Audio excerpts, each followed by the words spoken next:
From the state Senate tonight. Sometime tonight, the full General Assembly will give final approval, placing over $500 million of state taxpayer money on the line to create jobs.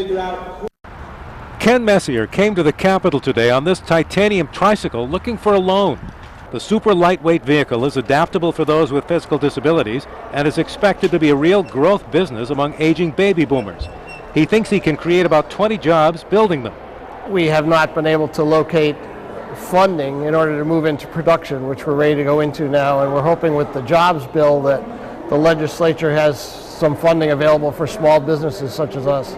The jobs bill, it's expected to get final approval sometime tonight, should have something for Ken. It's $500 million in borrowing and tax breaks that include $340 million for the Manufacturers Assistance Account that provides state-backed low-interest loans to business, another $50 million in loans and grants specifically targeted at small business, a tax credit for job creation, and a cut in the business entity tax.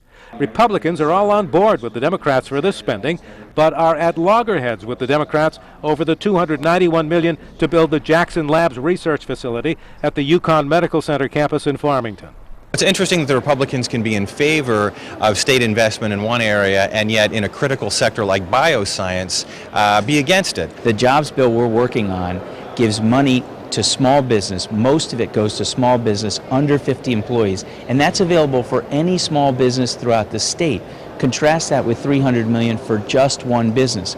The governor and his Democratic allies say this is short-sighted and missing the point that Jackson Labs represents the future and complements not only UConn but also Yale in a field projected to have enormous growth.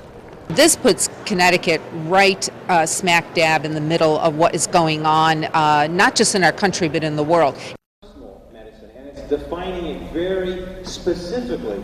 We anticipate the vote on the Jackson Labs here in the Senate momentarily, and we expect it to pass on a party line vote easily.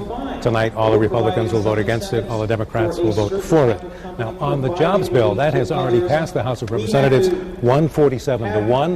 It'll probably be unanimous up here in the Senate. Live at the State Capitol, Mark Davis, News 8.